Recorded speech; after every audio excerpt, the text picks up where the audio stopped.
Estamos,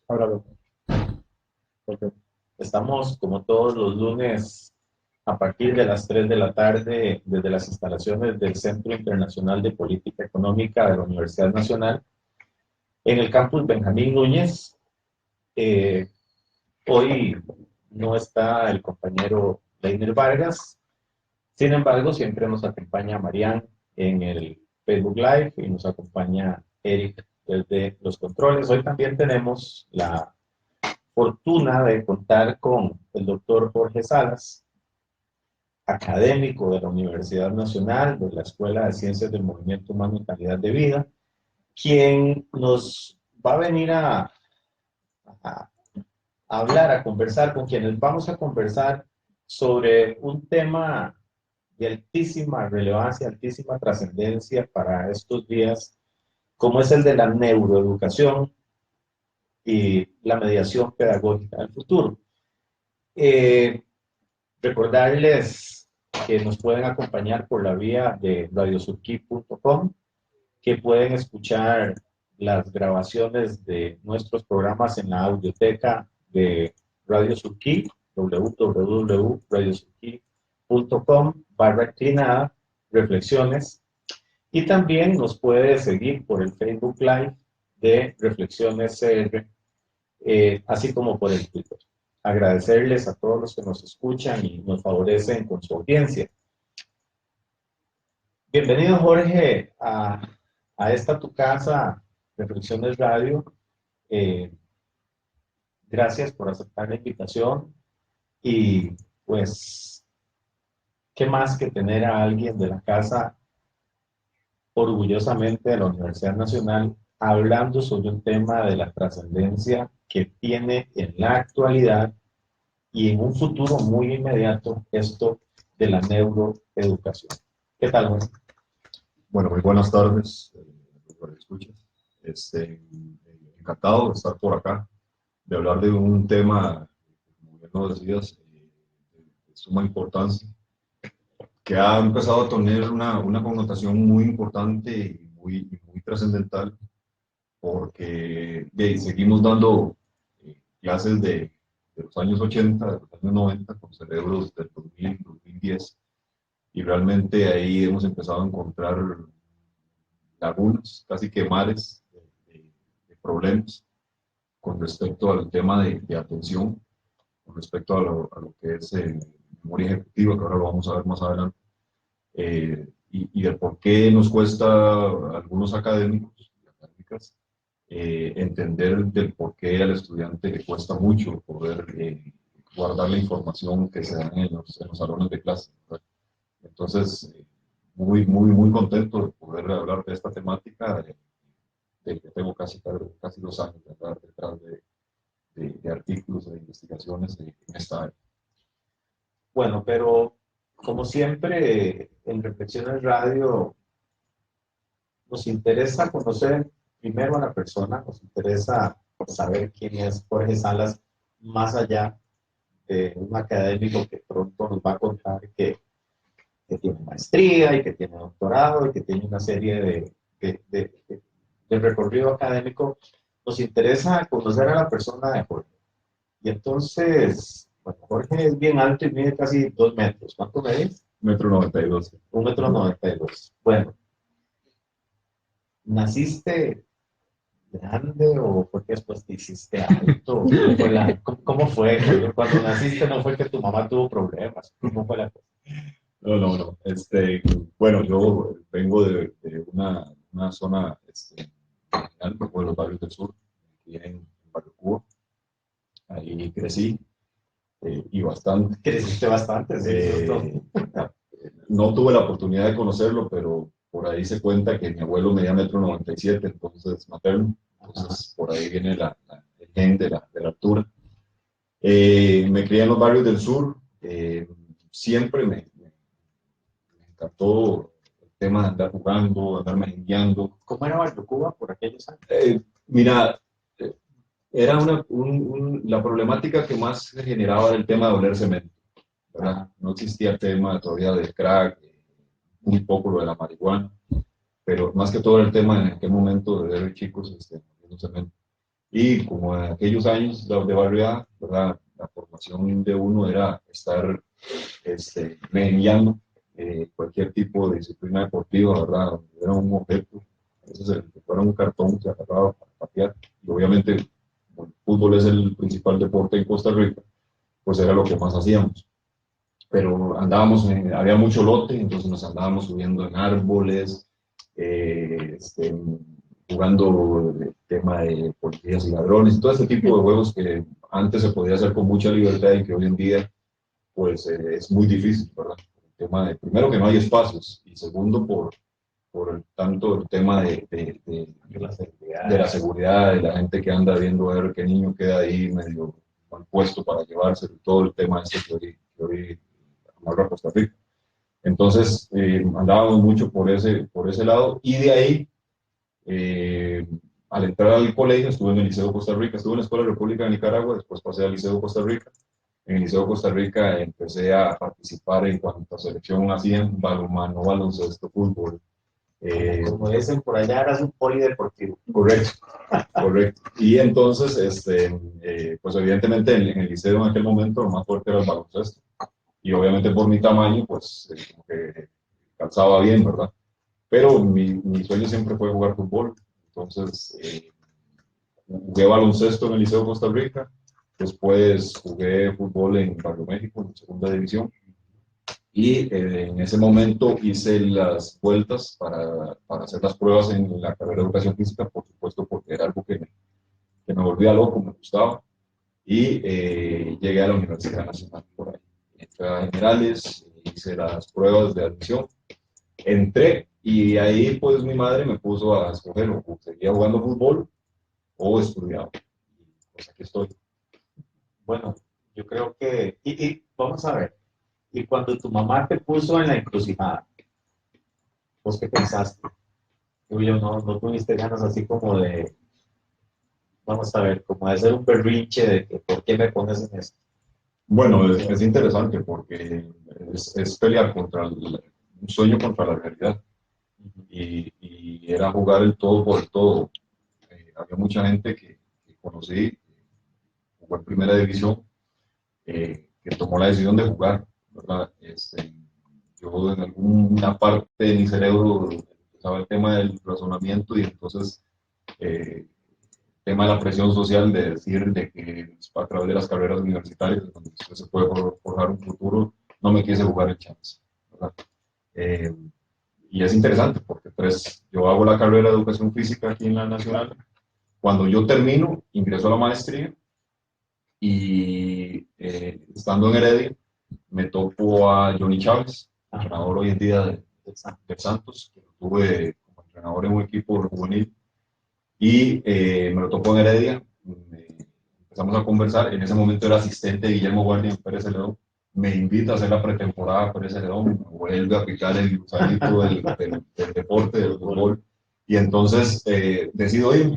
Ya para ese tiempo trabajaba en el Liceo Santa Bárbara, profesor de educación física, y en un gimnasio ahí en Heredia, y dejo todo tirado. Ahí sí, y ya tengo un cartón que defender.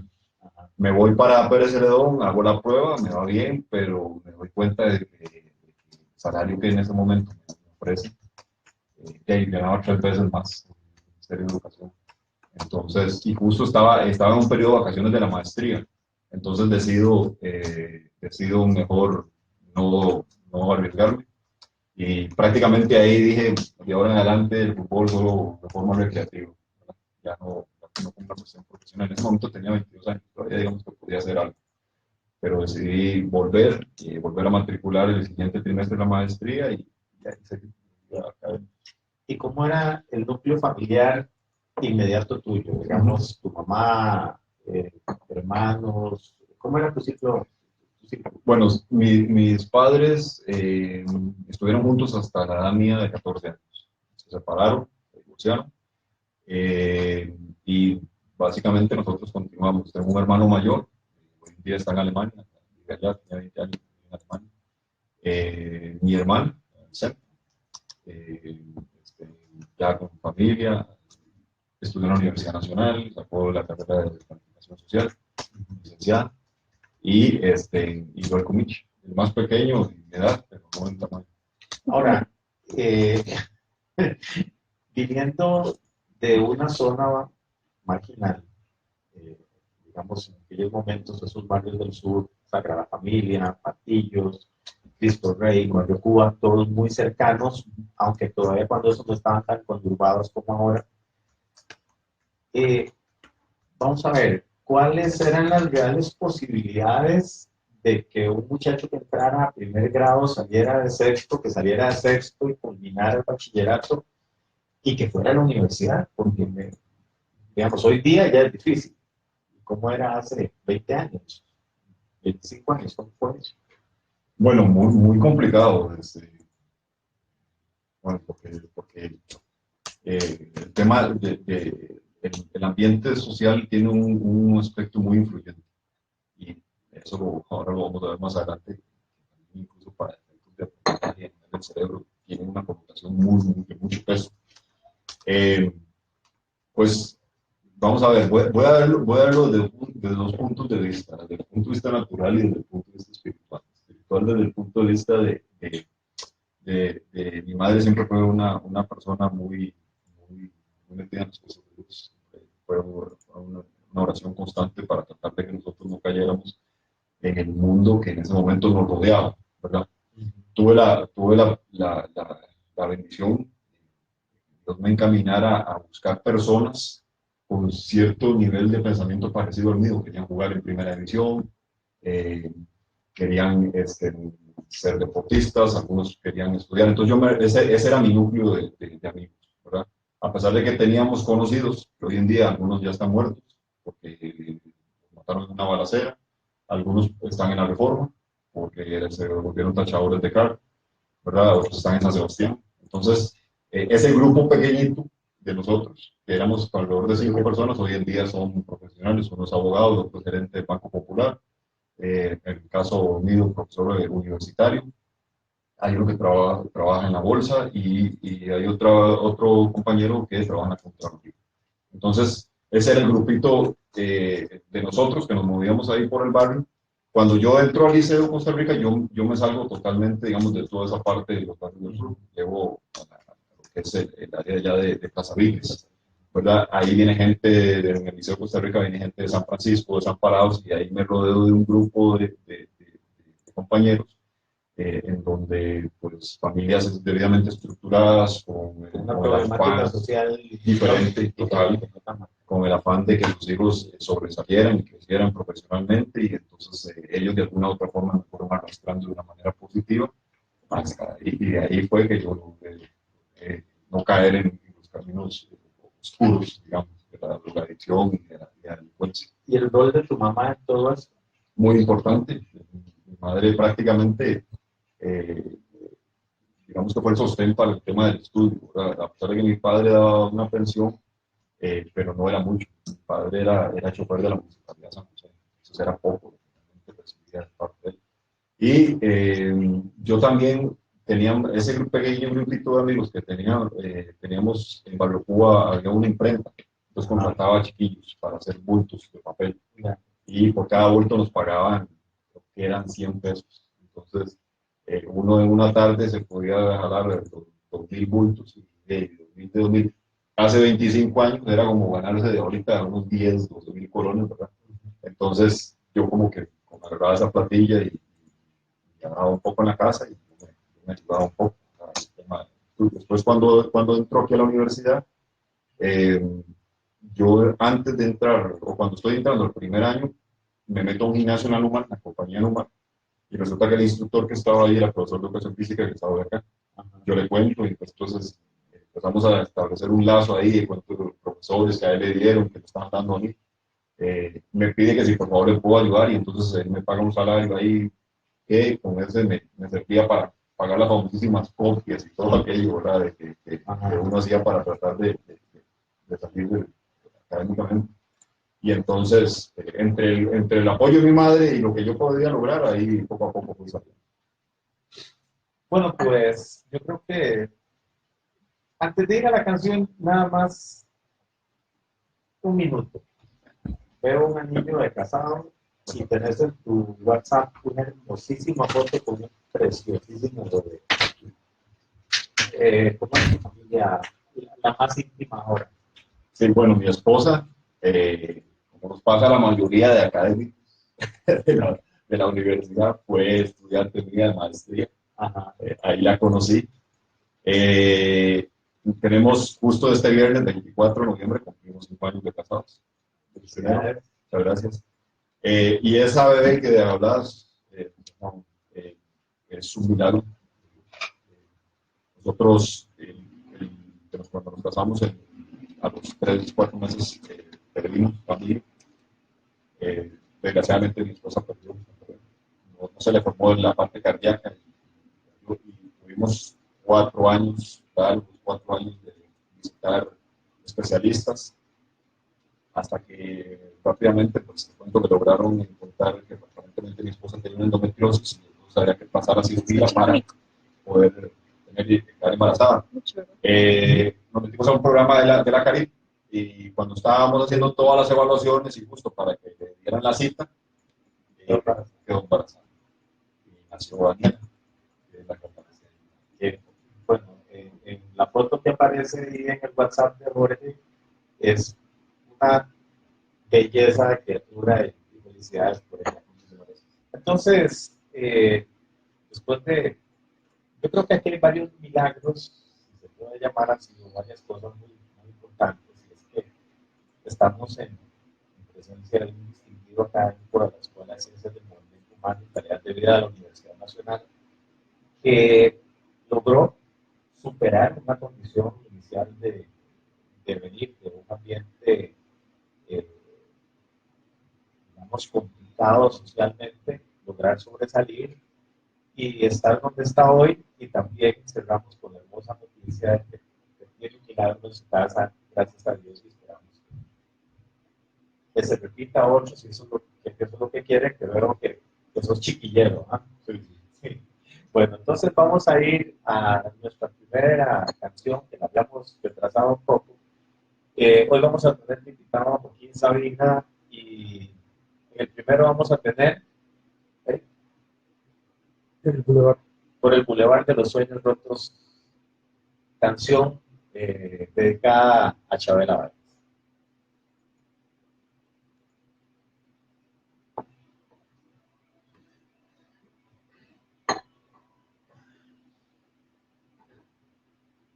No se me enterará el No, lo que oigo rarísimo, la verdad saliendo bien, pero no sé por qué cuando empezó la lluvia, empezó un delay ¿cómo se llama? En el monitor. Usted habla y lo oigo como a los 25 milisegundos, una hora así. Pero no afecta a la radio. De todos modos, como está saliendo por internet, igual a lo que está viendo por allá, y lo está oyendo por radio. Lo apago. No, está bien. No habrá radio. Yo tengo calor. Pero es que sí se está metiendo la... Usted que digo que se hace así grandote. Se hace así grandote.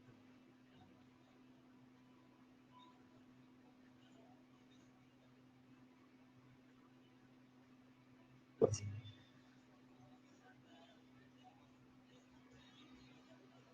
Pues sí, es que interesante. Pues sabes que es interesante con esto de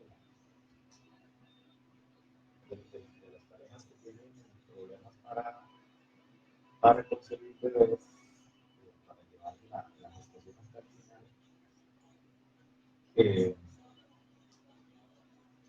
Las cosas suceden por tiempo. Gente que cuando ya va a comenzar el tratamiento, queda embarazada. Y todo pasa normal. Y hay gente que le da, y le da, y le da, y no se puede. Esa es la forma más fácil de No se puede, no se embarazarse. puede. Y resulta que cuando se relajan, porque dijeron, no, ya no se puede, y comienzan a hacer cuentas para adoptar. Esa es la forma más fácil. Lo bonito, perdona, para terminar, es que tienen su bebé y siguen con el proceso de adopción. Y eso es una cosa bellísima. La forma más efectiva para para que la mujer quede embarazada es pelense y la noche de reconciliación es la noche de fijo. ¿Para qué va a tener que pelear? No sé si así. Pero es que las reconciliaciones son buenas. Y Cuidado, nosotros gastamos como $1.500.000 en la clínica. Listo. Yo sé que vos sos fanático de la doña, pero Mami, yo sé que sos fanático de la doña. los mexicanos lo hacemos donde nos da la gana.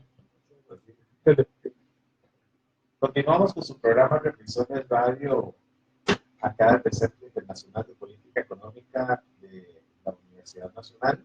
Hoy con el doctor Jorge Salas, académico de la Escuela de Ciencias del Movimiento Humano y Calidad de Vida, con quien estamos conversando y vamos a comenzar a conversar sobre el tema de la neuroeducación. Este instrumento que nos va a servir para la mediación pedagógica.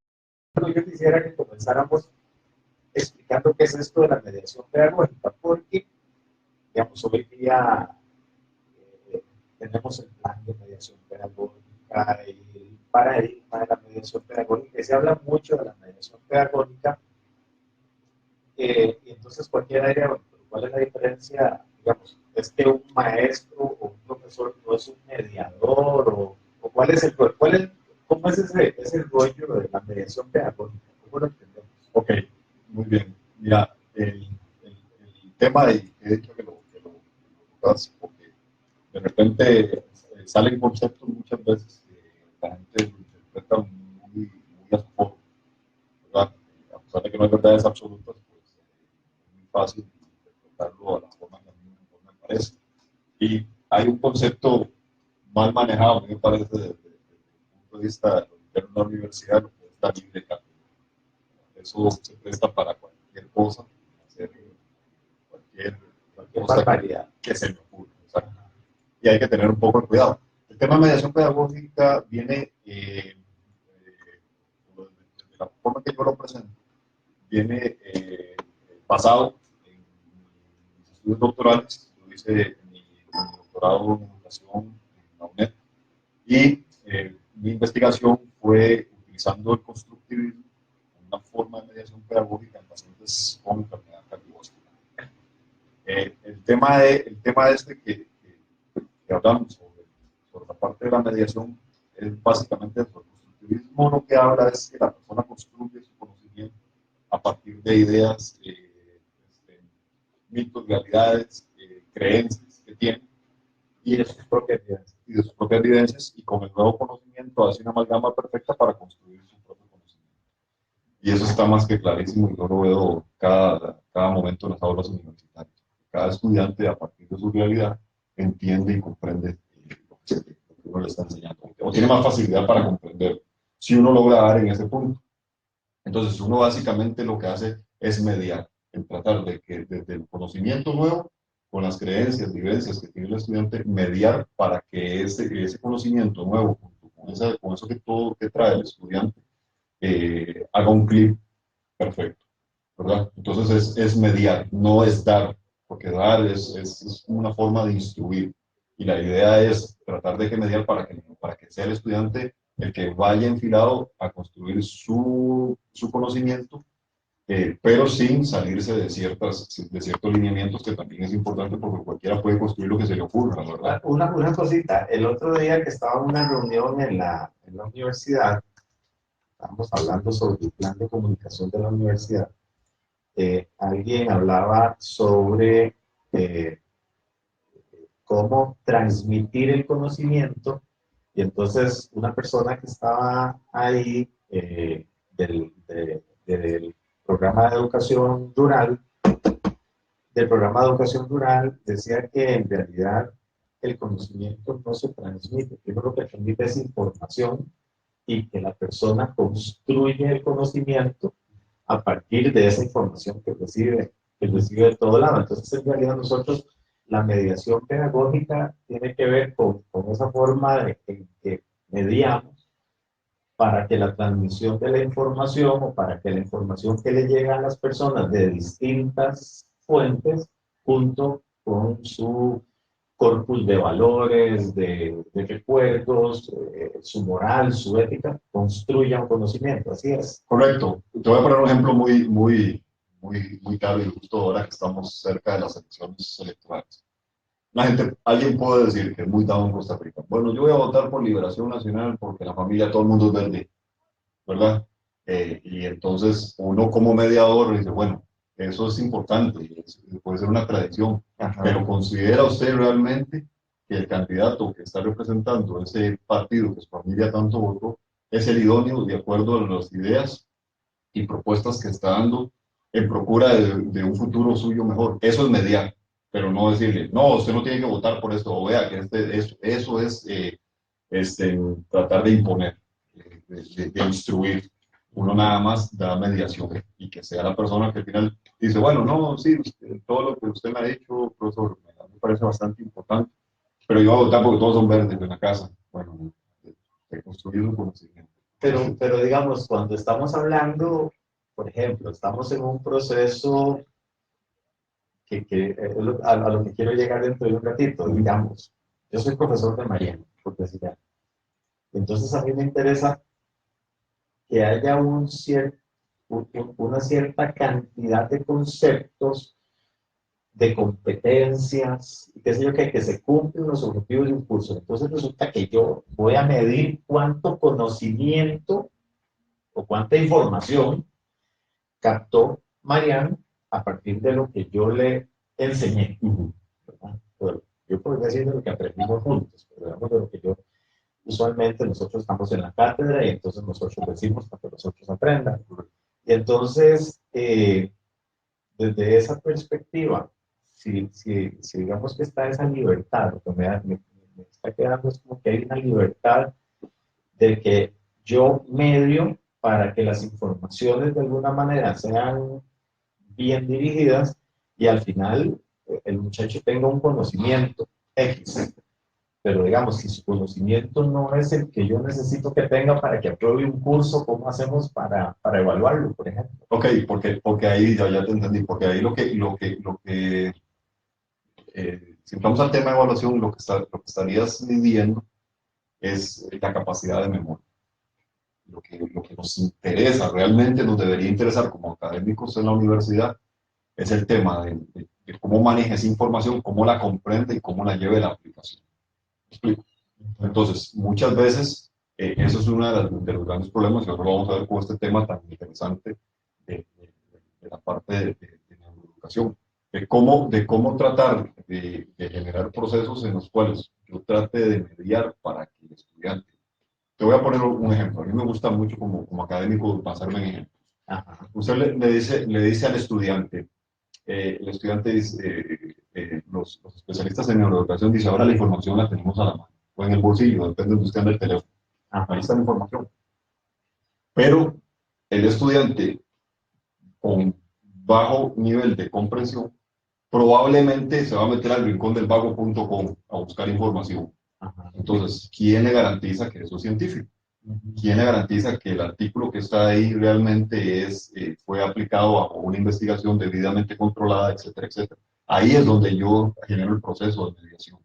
Entonces, trato en lo posible de lograr que el estudiante logre entender cuáles son, por ejemplo, las bases de datos de la universidad, donde podría eventualmente buscar la información y a partir de ahí construir conocimiento. Pero yo no ir a sacar el artículo y decirle, tome, aquí está el artículo, con eso responde. ¿Por qué? Porque si no, generamos en el estudiante una limitante de nada más. Yo ocupo esto, sí, aquí está, listo, nada más. Sí, ¿qué es lo que pasa con nuestro sistema educativo?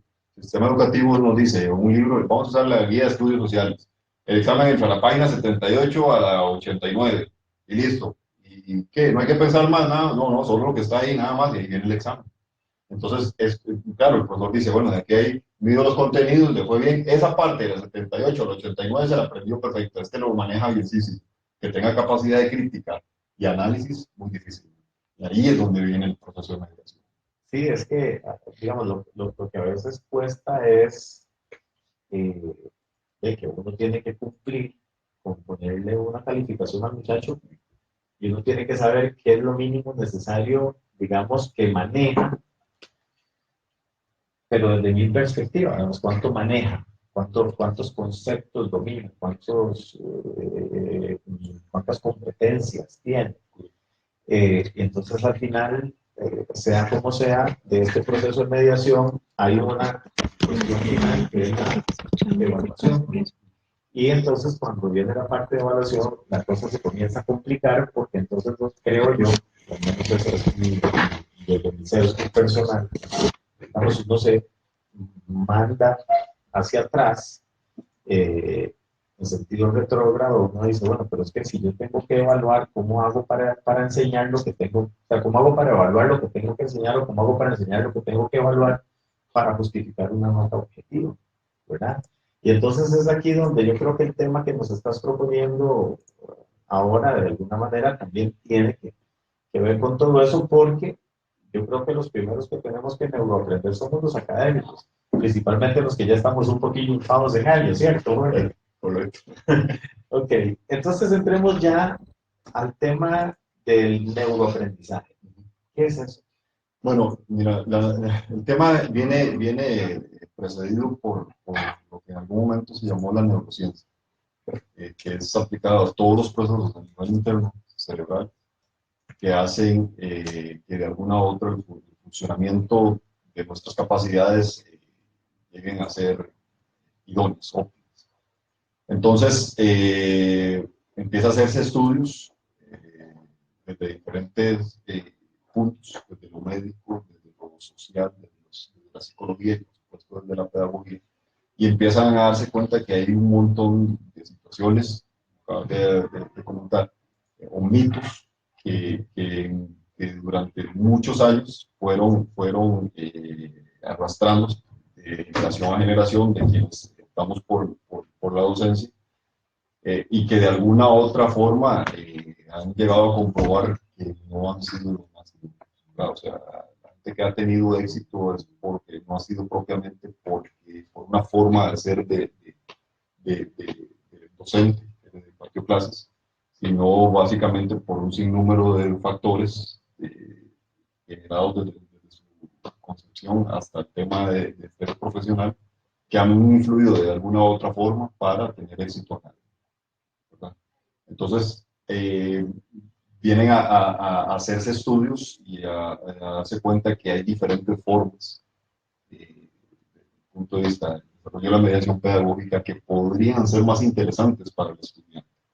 Vienen a hacerse investigaciones que hoy en día nos hablan, y uno lo ve con los hijos, ¿verdad? Yo seguramente, no sé qué, espero toparlo, pero con los niños que tienen una facilidad hoy en día de manejar el celular, ¿verdad? Y a veces hay que dárselos para que expliquen a uno cómo es que se llega a tal lugar. Entonces, ese tipo de cosas se ha venido estudiando y se ha venido viendo que hay un desarrollo acelerado del cerebro. Y nosotros como académicos, y hablo desde la escuela, desde el pequeño hasta la educación superior, tenemos que hacer un cambio importante. Tenemos que hacer una modificación para tratar de alguna otra forma, poder captar la atención de los estudiantes que hoy en día, los estudios hablan de 15 a 18 minutos, niveles de atención entre la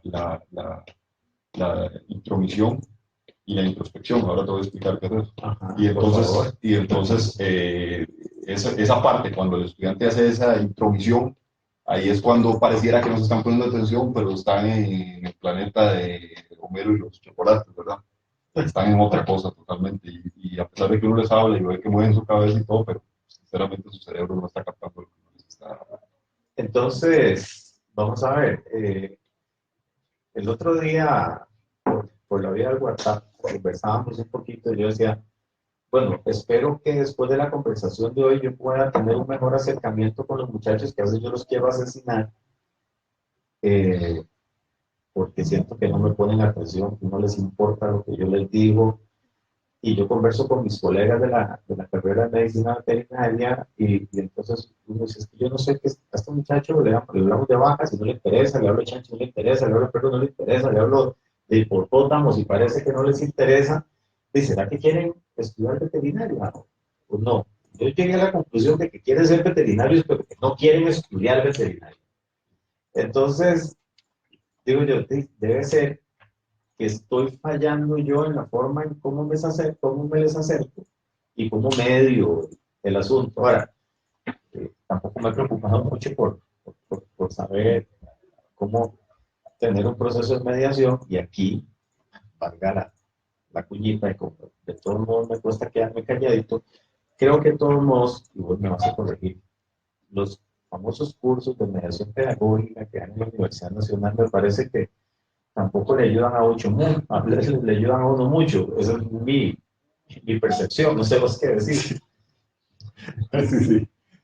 Bueno, hemos estado ahí en algún momento compartiendo esos cursos. Claro, en aquel momento uno los decía, mira, bueno, sí, esto, es que uno trata de hacer cosas. Y hoy en día yo me doy cuenta de definitiva que son cursos que realmente mucho más. Te voy a poner un caso. Nosotros que pasamos por esa transición de los teléfonos celulares. Yo te pregunto, hoy en día, ¿a usted le gustaría tener un Nokia 5120?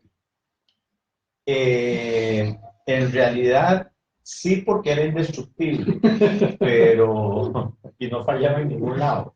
La batería era eterna. Era tecnología TDMA, no tenía todas las opciones que ando cargando en esta cosita, y entonces no me funcionaría para lo que yo necesito. Claro, y te pongo el ejemplo hoy en la mañana, te mandé el WhatsApp preguntándote la dirección, ¿verdad? Un poco para empaparme el tema de la radio y todo, y no sé cuánto pudiste durar, 3 minutos mandándome la información. Si hubieras andado 51-20, hubieras tenido que esperar hasta llegar a la universidad porque sé que venías en el carro, porque escuché el audio ahí donde se escuchaba como que venías o venías caminando, no sé, pero el tema es que pudiste casi que inmediatamente comunicarme la información, la pudiste accesar y todo. Eso es lo que pasa con los cerebros de nuestros estudiantes. Estamos haciendo clases realmente un bostezo, o sea, realmente aburridas, clases en donde por nuestra formación y por lo que nosotros vivimos creemos que es lo que estamos dando lo mejor. Decía Fernando Sabater, el pedagogo pedante. El pedagogo pedante es el pedagogo que cree que su clase a todo el mundo le excita y sale de esa clase exorbitado, ¿verdad? Y hay un Deseando montón. la próxima. Claro, hay una gente, tal vez hay gente, José, que puede decir, es que a mí no me interesan ni las vacas, ni los perros, ni las vacas, ni los rinocerontes, ni los caballos. A mí lo que me interesan son las tortugas. Eso es lo que siempre me ha gustado. Entonces, si le pones la tortuga, se le van a abrir las pupilas y va a ponerse ahí de frente en la primera clase. Entonces, ese es un error muy grande que hoy en día los académicos estamos cometiendo. Y el problema es que año tras año, y uno lo ve en las redes sociales, hay un video famosísimo de que, o sea, los estudiantes entran y nosotros tenemos 15, 14, 16, 20, 33 años de estar dando clases, y la clase siempre es la misma. Siempre están las mesas una detrás de otra, siempre está la pizarra ahí al frente. Por dicha ya ahora son blancas, ¿verdad? Porque antes si no hubiera estado la pizarra verde con aquella tiza que hasta que le chimaba a uno la piel, ¿verdad? Donde el profesor escribía. Por dicha hoy existe el PowerPoint, pero usamos el PowerPoint con presentaciones que realmente dan ganas de llorar. O sea, cosas que vemos en el teléfono, vemos jóvenes que hoy tienen redes sociales, ven videos en 3 segundos y rápidamente cambian, y nosotros ponemos una diapositiva con 40 letras. Como dice mi amigo el doctor Jorge Camacho, lo agarramos de karaoke académico. Exacto. Porque hasta eso lo ponemos ahí, comenzamos a recitar lo que ahí dice, Exacto. como si los muchachos no supieran leer por sus propios medios. Exacto. Entonces, la neurociencia ha venido a demostrar que existe, evidentemente, como todo el cuerpo humano, una relación entre la parte del sistema nervioso como controlador y la parte del sistema endocrino como regulador. Entonces, te voy a poner 2 casos muy interesantes y ahí te voy a generar una mediación, vamos a ver, para efectos de tus clases. Resulta ser que el estudiante, por ejemplo, llega y dice, bueno, ¿qué opina usted qué opina usted de este proceso que estamos haciendo de la cirugía de un ganado? Y entonces la persona se queda, entonces su nivel de cortisol empieza a subir, ¿verdad?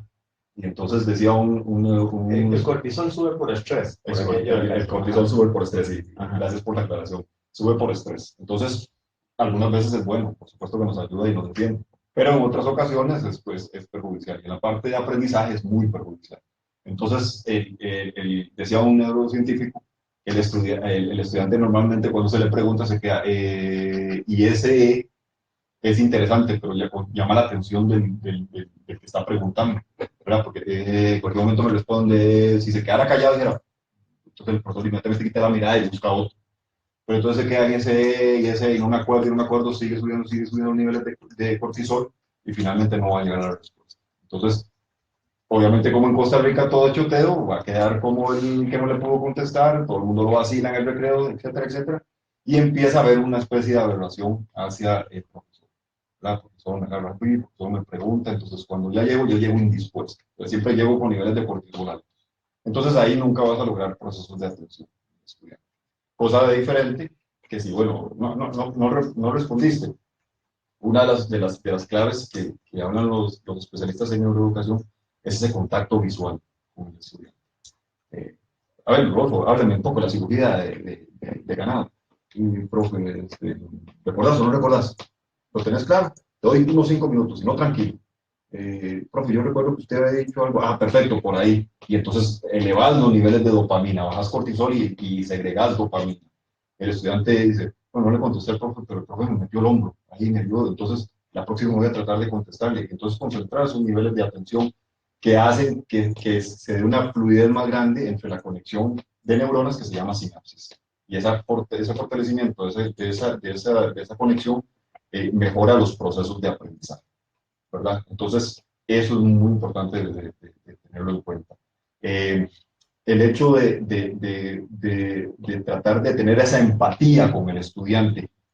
Muchos académicos, y no solo en la Universidad Nacional, pasa a nivel general, el famosísimo Herr Professor en Alemania, ¿verdad?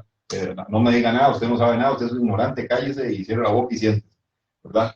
Eso nosotros muchas veces nos hemos metido eso en la cabeza, entonces no permitimos tener un nivel de empatía con el estudiante. O sea, yo estoy aquí, usted está abajo, usted no me hable de vos, usted nada más ahí, eso, y ya solo desde el punto empieza a generar problemas de aprendizaje, porque el estudiante nada más llega y se sienta donde el profesor, ¿verdad? Que es el mal encarado y todo, puña, yo ahora cuando recién leo e investigo sobre todo esto, cuando nosotros, mis compañeros de educación física, los de mi generación, nos reunimos a una fiesta, a una actividad social, siempre se habla del profesor cabrón y de las cabronadas que hacía, pero nadie dice, puña, aquel Jota, ¿cómo aprendí? Ese me enseñó cómo hacer la cirugía. Nadie habla de eso.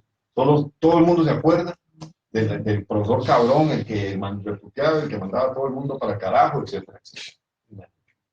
Bueno, vamos a pues interesante conversación y cuando volvamos, y de una vez voy a dejar planteada la pregunta que nos hace Willy Castro, académico también de la Universidad Nacional, que trabaja en este momento en la vicerrectoría de docencia. La pregunta es si son los libros recursos mediadores por sí mismos. Lo vamos a contestar después de esta pausa musical. Seguimos con Joaquín Sabina. ¿Y cuál nos toca ahorita, Eric? Princesa. Princesa.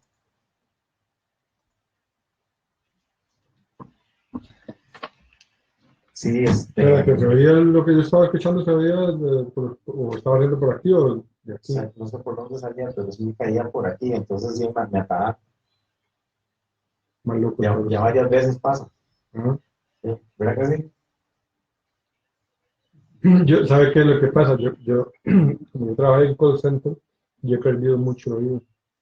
De hecho, yo no veo tele porque la mamá a mí no empieza.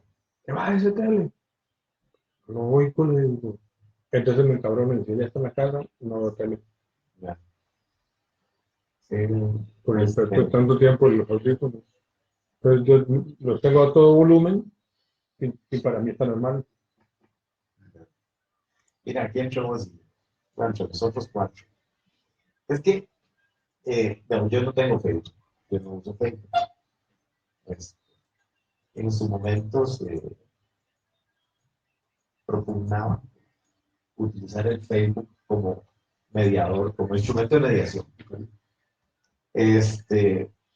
Yo soy muy picado, de hecho yo les prohíbo a los estudiantes utilizar el celular, excepto cuando yo les pongo una actividad.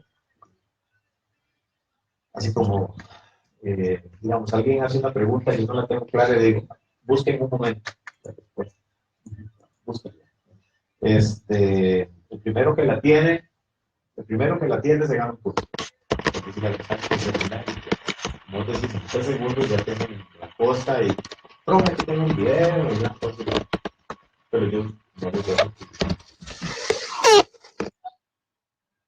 ¿Cómo es saber cosas que han leído de eso, de utilizar, por ejemplo, Facebook en el aula para el proceso? Yo le agarré el micrófono. Mira, este tema, lástima que es tan corto el tiempo, nos podría dar 3 horas hablando de eso. Pero por ejemplo, hoy en día en los Estados Unidos se está aplicando un método que se llaman recreos activos. Entonces, vos concentras tu clase. ¿Qué es de los contenidos que vas a desarrollar? ¿Qué es lo que vos consideras lo más importante y que realmente necesitas que quede?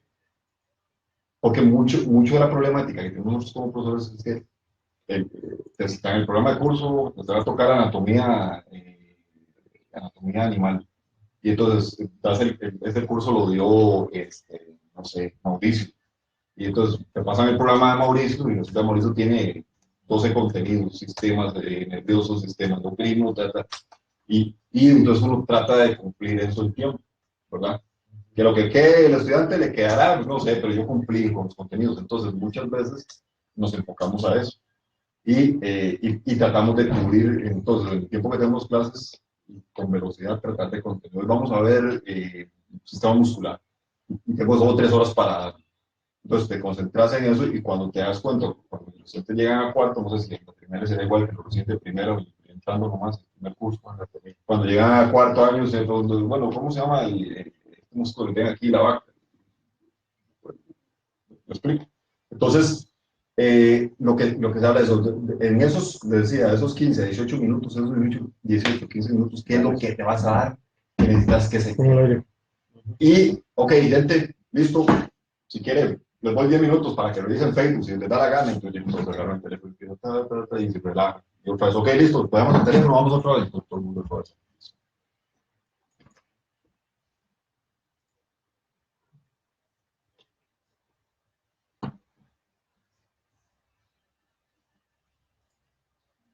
Continuamos con su programa Reflexiones Radio desde el Centro Internacional de Política Económica de la Universidad Nacional, hoy con el doctor Jorge Salas, en una entretenida conversación sobre el tema de la neuroeducación como mediador pedagógico. Y yo creo que, bueno, ahora en el entremés estábamos hablando de un tema muy interesante que era el de Facebook, pero vamos a responderle a Willy con respecto a si son los libros por sí mismos mediadores pedagógicos.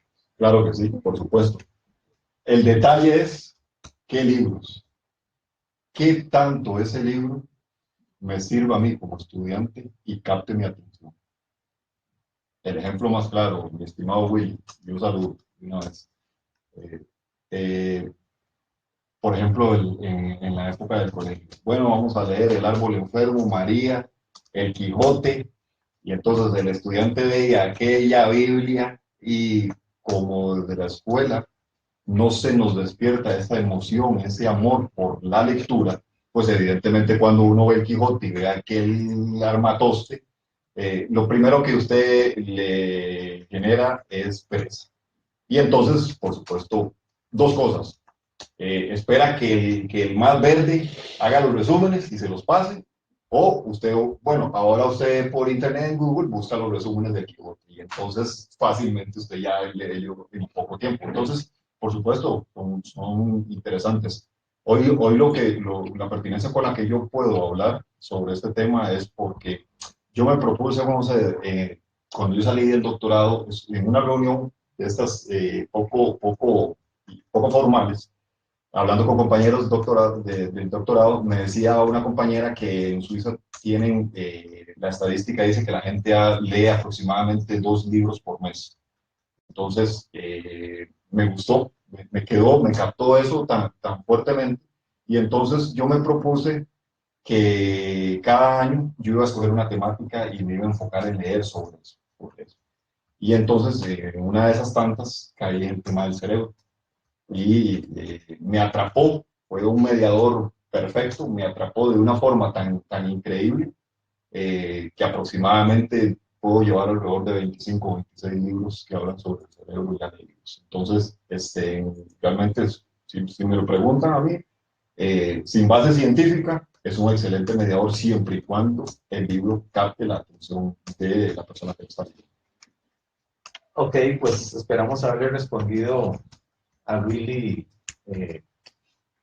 también distinguido académico de la universidad. Ahora, antes de irnos al corte, estábamos hablando de que hay una relación, podríamos decir que hay una relación eh, hormonal, neuronal, que rige el proceso del conocimiento. Y yo creo que, o sea, vamos a ver, pareciera que no hay que ser muy mago, ¿verdad? Cuando uno dice, bueno, si yo estoy feliz, si estoy relajado, aprendo más fácil.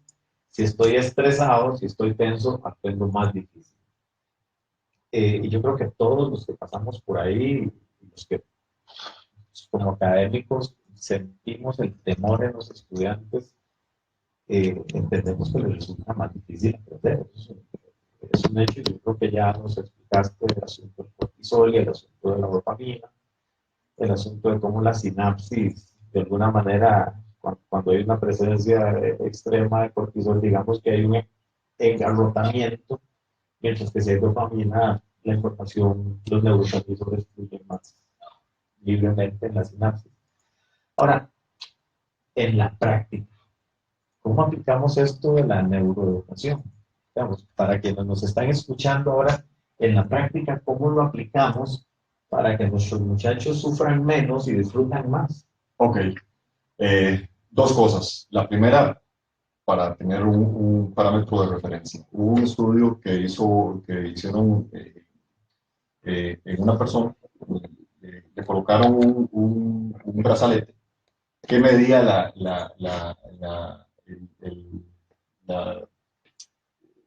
la acción eléctrica, digamos, del organismo mientras está activo, mientras está en reposo. Esta persona estuvo 24 horas con este aparato y entonces, perdón, una semana estuvo con el aparato, ¿verdad? Se lo tenía que poner casi que solo para bañarse, se lo tenía que quitar, ¿verdad? Para no bañarlo. Y entonces, al final de la semana, comprobaron que los estados de alerta, ¿verdad? Lo que generaba mayor variación en el impulso eléctrico, eran aquellas actividades cuando el estudiante estaba en un laboratorio o haciendo, no escuchando, haciendo, y cuando estaba en clases de tipo práctica. Se veía un estado prácticamente nulo de respuesta eléctrica cuando estaba viendo televisión y cuando estaba escuchando una charla magistral. Entonces, llegaron a la conclusión de que, en definitiva, ¿verdad? Que una de las cuestiones que mucho académico en la universidad desarrolla, los estudiantes están cansados de las charlas magistrales. Y yo lo puedo comprobar con una investigación que hice yo, no la he publicado, ya estoy terminando, ya el proceso de revisión final. Rápidamente les cuento, hice una investigación para determinar cuál era el nivel de impacto en el aprendizaje de las ciencias del movimiento humano en las 4 universidades en donde se da educación física: UCR, Universidad Nacional, UACA y Universidad Florencio del Castillo. Entrevistamos a 36 estudiantes de cada carrera, escogimos 3 cursos. De cada uno de esos cursos entrevistamos a los estudiantes. Y al final hicimos categorización, un estudio cualitativo, una categorización bajo el lineamiento de las entrevistas. Uno de los puntos más importantes, como consejo para los académicos de esta universidad, es que están hartos de las clases magistrales. Los estudiantes necesitan moverse. Entonces, y hay especialistas en neuroeducación que hablan que el cerebro aprende movimiento. Y para muestra un botón, pregúntale a un 4 años que te haga una historia. Y lo vas a ver que la historia empieza a mover los gestos, empieza a mover las manos, se abre los ojos y eso, el cerebro aprende movimiento. Entonces, están cansados de las charlas magistrales. Quieren práctica, práctica. si en el caso de tu especialidad, si vas a hablar de un tema de cirugía, vas a la cirugía directamente y sobre la cirugía explicas. No das una clase de charla magistral de 4 horas hablando de cirugía para después ir a la práctica. Lo haces ahí en el momento, porque todos están captando con la atención dispuesta. El cerebro está como esponja en ese momento. Ahora, la gente de ciencias sociales, la gente de filosofía, hay la creatividad de cada docente, qué es lo que va a tener que hacer para tratar de desarrollar clases prácticas en donde el estudiante esté haciendo. Eso es importante. Y lo otro que se reflejó mucho en las 4 universidades es el tema de la motivación por parte del docente, ¿verdad? Y ahí se relaciona el tema que estábamos hablando ahora acerca de la dopamina y la serotonina. Aquel docente que motiva, vamos, aprendan, ustedes van a llegar, tienen que marcar diferencia, tienen que tratar de ser los mejores. Ese tipo de cosas causa de alguna u otra forma un impacto muy positivo en el estudiante. Por eso lo decía, el tema del docente que cree por ser un buen docente, porque cuando llegan a estas instancias en las que estamos ahorita, se le quedó la mitad del grupo y piensa que con eso es un excelente estudiante, déjeme decirle que está equivocado y desde la neuroeducación es un pésimo académico, ¿verdad? Obviamente, bueno, aquellos estudiantes que se hicieron responsables, pero que no lograron llegar a la nota, ¿verdad? Porque están los irresponsables, que eso sí ya es propio del estudiante. Pero aquellos que se creen súper académicos, súper docentes, porque la mitad del grupo no le pasó, déjeme decirle que va a tener que llevar una charlita en educación. Sí, todo esto es bien, todo esto es muy relevante cuando decías vos al principio, somos gente formada. Vamos a ver, si yo me acuerdo de mi maestra de primer grado, allá por 1975. ¿Recuerda el nombre? Sí, claro.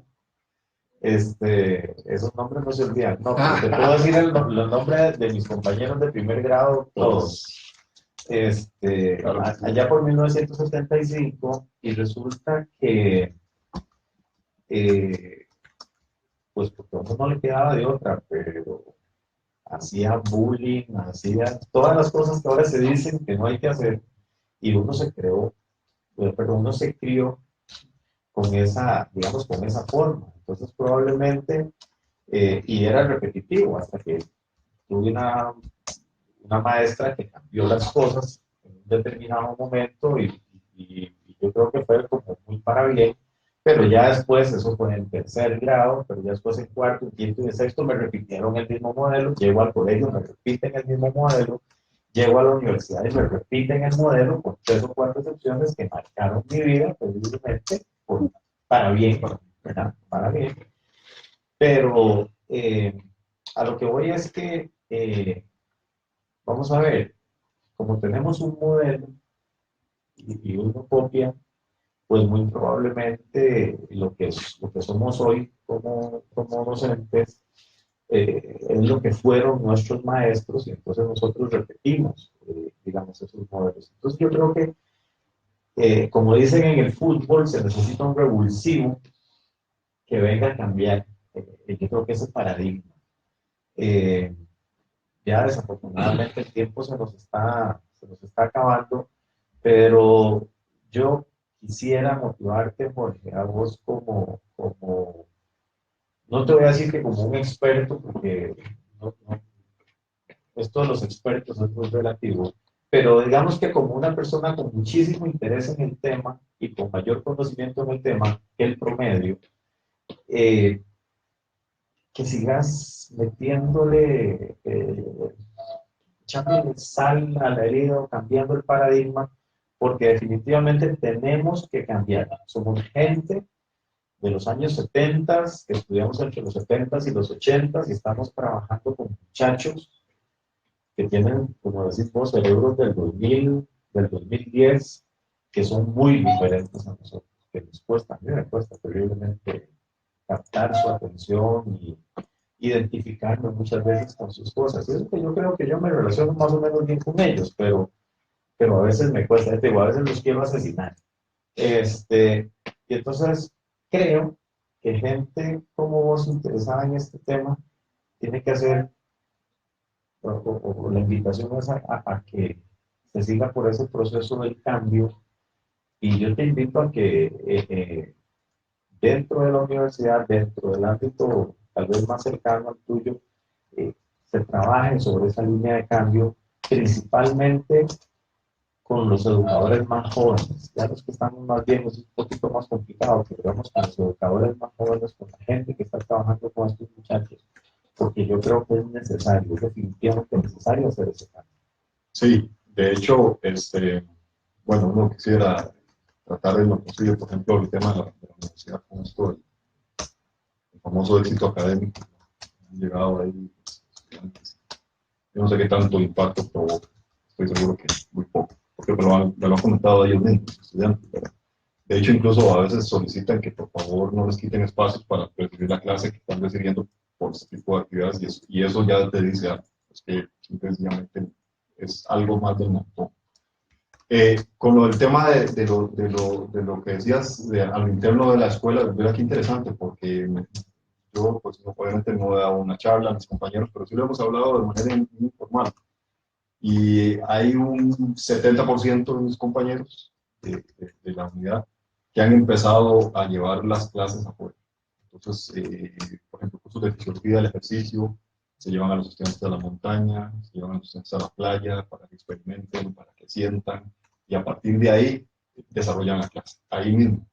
Y es interesante porque en los procesos de evaluación que ellos nos hacen a nosotros, eh, han empezado a modificar su calificación de antes no salir tan bien a empezar a salir bien. Eso quiere decir que el estudiante está contento con esa forma de desarrollar la clase. Y yo esperaría que en algún momento eso, como alguien que estaría agradecido eternamente con la Universidad Nacional porque me dio mis estudios tanto de bachillerato, maestría y doctoral, porque la universidad me dejó a mí. Yo llevo el sello de la universidad muy en mi corazón.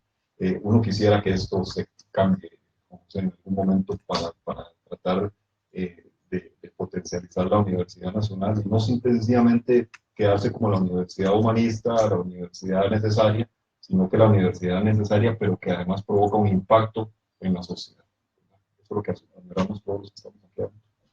Pues agradecerte, Jorge, por tu presencia acá hoy en el programa, por regalarnos parte de tu tiempo y por venir a refrescarnos con esto del neuroaprendizaje y de la importancia que esto tiene del reconocimiento de esto como parte de una mediación pedagógica efectiva. Pues las puertas del programa quedan abiertas. Yo me encantaría, si Dios quiere, el próximo año, en algún momento, tal vez que nos actualices con un poco más, ojalá con resultados de tus investigaciones y con experiencias propias en tu escuela o en algunas otras unidades, para seguir enriqueciendo este proceso, porque al fin y al cabo lo que pretende Reflexiones Radio es un espacio de reflexión sobre cómo cambiar las cosas, cómo venir a producir eso, ser revulsivos en una cosa que pareciera que estamos muy contentos haciéndola, pero en realidad es porque nadie nos ha paqueteado para ver cómo es que andamos. Entonces, agradecerte por tu presencia acá. Muchísimas gracias. Ojalá se pudiera dar la oportunidad y muy motivado con este espacio que ustedes están brindando para toda la comunidad universitaria de diferentes temáticas. Eso es muy importante, conocer a lo interno qué es lo que hace nuestra universidad. Y en la medida en que desde mi parte y desde mi frente yo pueda aportar, no solo en esta facultad, sino en otras, pues encantado estaré de ir a cooperar. Perfecto, Jorge. Agradecerle a Marian, como siempre, en los controles del Facebook Live y a Eric Sojo desde los controles de la radio. Nos escuchamos, si Dios quiere, el próximo lunes, igualmente a las 3 de la tarde, por la misma frecuencia de www.radiosurquí.com/reflexiones y por el Facebook Live de Reflexiones. Para terminar, de nuevo con Joaquín Sabina. Que 19 días. 19 días, 500 noches. Por ahí algo es, ¿verdad? Bueno, Los dejamos con Joaquín, Sabrina, y que estén muy bien. Un abrazo.